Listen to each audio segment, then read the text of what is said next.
What is up, Scrub fam? I'm back with the deck profile and to talk about some things because we have Atlantic City coming up this weekend. Hoping to get that first top cut underneath our belts. We have some really good decks going into this week that we've been testing, brewing, and getting ready for the weekend. This is one of the decks that's currently in my rotation of decks that I've been playtesting in order to get ready for Atlantic City because it kind of combines the best of two broken worlds. With the 5-drop King Vegeta along with Foreseeing Hit. So this deck is incredibly powerful. Has really neat the way the deck can play because it can play just like an aggro deck, like with your opponent not even really realizing it, that you're actually an ape deck as well. Because, there's turns where you could just end up doing Kaba or double Kaba, just depending on how you open your energy, because it's possible. In testing, I've done that a few times. And then, of course, in general, you just have the way to play the grindy game that apes play, and then you just have the ability to go over the top of everything with Foreseeing Hit and close out the game on your opponent relatively easily. So before I get into the deck profile itself, let me talk about my sponsor, Bearded Collectibles, Alec Pastrana, best shop owner on the planet. If you're looking to get your sealed product, you got to go through Bearded Collectibles. Alec has the best prices out there when you're on sealed product. For set 4, set 5, you have Tournament Power that just released. You have Theme Set going forward. Boxes are $65 a piece. And then, of course, cases he's selling at the cheapest at $720. So great value. Make sure you go ahead and get your product from Alec, especially if you're trying to pick it for dash packs. And, he has the best customer service in the game. I digress.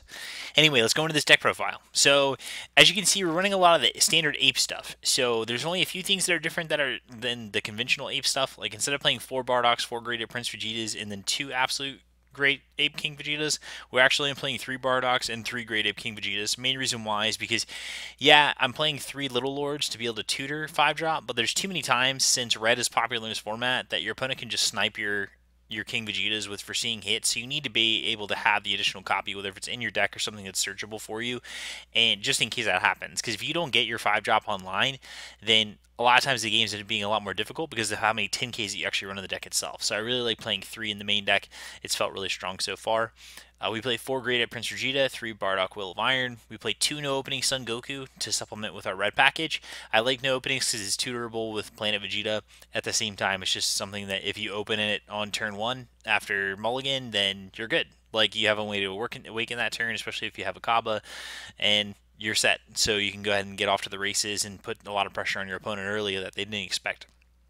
Then we have, of course, 3 Lord of the Great Apes King Vegeta. I play 3 as opposed to 4. I don't think you need to play 4 because oftentimes you're not going to be casting this on turn 3 or using 3 energy on it every single time you play it. You'd rather just have it in there as a, using the first one to get your first 5-drop King Vegeta, and the rest of them are all just to usually grab additional apes throughout the game, usually to grab Great Ape Prince Vegeta so you can combo with them throughout the later stages of the game to close a game out. So I really like it as 3 as opposed to 4 because you really don't need to see it that often. We run 3 Flying Nimbus because Flying Nimbus is incredibly strong in this format. We run 4 Planet Vegetas because Planet Vegeta can not only search out your apes, but also search out ways to awaken. And then, of course, your super combo 5 through 8 with Unbreakable Super Saiyan Son Goku. And then 4 March of the Great Apes because we're an ape deck, so we want to march as early and as often as possible. We run 1 Scientist Fu in the main deck. The deck takes up a lot of space. What you could do is you could cut a Pride and Justice Topo, go down to 15 red if you want to play a second black card, but to me I value the extra red card over the second black card, so that's how I run it in the main right now. If we look at our other pieces, we run 3 Raging Spirits on Gohan, 4 Boost Attack Piccolo, 4 Unbreakable, so again, super combo 5 through 8, 4 Pride and Justice Topo. As of right now, you could flex this down to 3 for something else if you wanted to. This is kind of the only flex slot in the deck right now, especially if you wanted to maybe add in the 4th Raging Spirit on Gohan, which I have in the sideboard you could do. But I really like just having the added consistency of making sure I hit double red across the course of the game. And of course, Topo is great with SS3 leader because once you have double red, you can just leave up double red and a yellow to defend yourself. And then Pride and Justice Topo is just another body that comes on the table, so your opponent is going to have to defend against it on your turn. Especially if you have a board full of apes, it's incredibly powerful. 4 Foreseeing Hit. Like I said, this is the thing that gets added to the deck that makes this deck even more unfair, because not only does your opponent have to deal with a board of apes every single turn, turning sideways and then untapping, they're going to have to deal with you playing a Foreseeing Hit and just putting increased pressure on them, taking a look at their hands, stripping their super combos, their ways to get out, or if they're a combo deck like Universe 7 Frieza, stripping those combo pieces so they can never get, them off against you. Foreseeing Hit is just a great card to add to this archetype, especially with U7 Frieza being a hard counter to this deck, the 7-drop Frieza that is. And then 4 Saiyan Kabas, easily one of the best ways to awaken in the entire game. and just a great attacker, whether if it's in the early game or it's in the mid game or even the late game. Just a, one energy threat that can come down and end the game for you, allows you to use your energy really efficiently in your later turns to provide a lot of pressure on the opponent. And like I said, just another way to awaken. I love, I've had games, like I said, where I open up double Kaba and hit double red off of my life, and then my opponent just thinks that my deck is an aggro deck, and I'm already awakened. I've mitigated the cards that I've given them by being able to take 2 life, and then of course flip to draw 2. So I've completely mitigated that, and still get to swing with my leader for the turn, and then untap at the end of turn. So you can do some pretty disgusting plays in this deck that your opponent really doesn't even see coming. So that's the red package. That's the main deck configuration right now. And like I said, the reason why I wanted to pair Foreseeing Hit with Apes was because, like I said, the problem with Apes in this format is that the SR Frieza is just really brutal because the way that it impacts Planet Vegeta's auto as well as your leader's auto. So being able to Foreseeing Hit to strip that out of their hand is really strong. And then, of course, you want to play Pride and Justice Topo with SS3 leader anyway, so why not do both in the same deck along with your Apes? So now in our side deck, we have 3 Mufubas. Mufuba is going to be strictly for your, Universe 7 matchup. So what you normally can do is, what I like to do is I side out 3 Raging Spirit Sun Gohans and 3 Flying Nimbus, and I side in 3 Mufuba and then 3 Crusher Ball. And then that way you're good to go. You don't really have to worry about it because of the fact that, like I said, when you're playing against Universe 7 Frieza, they don't really attack you. So it's better just to have Crusher Ball as an answer to the opponent and Mufuba. And since you're playing the additional blue, you need to at least charge a blue source, so you may need to find a way to squeeze your Raging Spirit Sun Gohans into the deck as well. And if that happens, you can do something like cutting your Scientist Fu altogether. Like, there's a lot of different slots that you can play with, but you just need to make sure that you maintain your blue count so you can play Mufuba in the deck. Or you can even not run Crusher Balls in the main and just run Mufuba if you wanted to post sideboard. But in general, I really like bringing Mufuba in against those decks because that's the one way for you to be able to deal with Victory Strike. And then I like having Crusher Ball in tandem with it because if they want to, battering laser the Crusher Ball first, and then they swing, and then you Mufuba, then they just wasted a battering laser. And if they have a second battering laser, then that means they just spent 4 cards, and then they have to combo additionally too. So in general, I like bringing in some sort of configuration, even if this means slicing some of your red down, which is possible. So you may have to cut like a Pride and Justice Topo. You may have to cut a Foreseeing Hit in so basically cutting 2 Pride and Justice Topos, 1 Foreseeing Hit, and then stretching your red out a little bit thin to make sure you can bring in the Raging Spirit Sun Gohan additionally, as well as your Mufubas, and then also taking out your Nimbuses for Crusher Balls.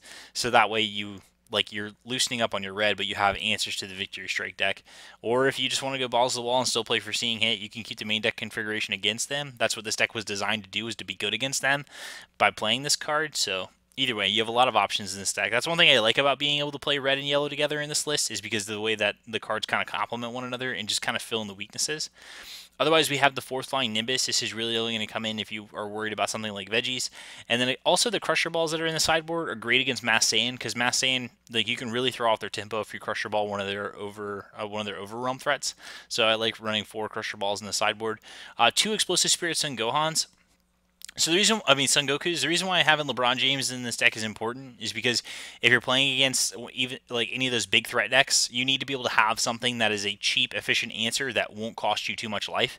So siding these in against U7 Frieza is very powerful to you, because you can just go ahead and mitigate the threat with a Mufuba. So let's Mufuba the threat. So the effect is now gone. And then now we get to go back to your turn. That threat is still tapped, and then you just Explosive Spirit Son Goku, if they swing with it again or whatnot. So in general, card's really good. I like it. Then next we have 2 Mass Saiyan the Mysterious Warrior. This is again great against veggies, so we'll want to bring in the 4th Nimbus. We'll cut a Scientist Fu, and then we'll cut a Pride and Justice Topo to bring in 2 Mass Saiyan the Mysterious Warriors. Helps our removal package. And then we run 2 Fu Shrouded in Mystery. Fu Shrouded in Mystery is for the mirror, whether if it's the 8 mirror or just SS3 mirrors in general. Fu Shrouded in Mystery is a windmill slam dunk, will win you the game every single time you cast it against any deck that relies on playing defense with untapped energy, because Fu Shrouded in Mystery just turns everything off. So we run 2 of these in the sideboard, and that just goes ahead and wins pretty much every mirror for you. Once you get to 6 energy, 10 cards in your discard pile, you overwhelm them, you're good to go, don't have any issues. But anyway, this is one of the decks that I have in my rotation for Atlantic City right now. It is incredibly powerful because it revolves around Foreseeing Hit and 5-drop King Vegeta, which are 2 incredibly broken cards, so why not play them the same exact deck? I hope you guys enjoy this deck profile. I hope that you take something away from it, play some games with it. If you think you see changes in the sideboard, let me know. I know that I'm probably going to end up cutting the Crusher Ball on the sideboard down to 3 to make space for something additionally. But overall, I like the way that it's been testing so far, both main deck and siding in different configurations. But I hope you enjoyed this deck profile. I know it was pretty quick. I hope you got everything you needed from it as you move forward, if you're getting ready for Atlantic City or any of these regionals that are going to be coming up. But overall, this deck is a really good win percentage so far. And like I said, just plays really powerful busted cards. I look forward to set 4 and having those discussions with you as well. I've already started brewing some set 4 decks, and I'm pretty sure those will be coming down the pipeline too. Anyway, thank you guys so much for everything you do for me. Thank you for the Dragon Ball Super community group. Thank you for the Dragon Ball Super trading card game, Hyperbolic Time Chamber, Words Vomit group as well. But anyway, thank you guys again for all your support. You guys are absolutely amazing, and I hope you got as much out of this deck profile as I did. Okay, thanks. Bye!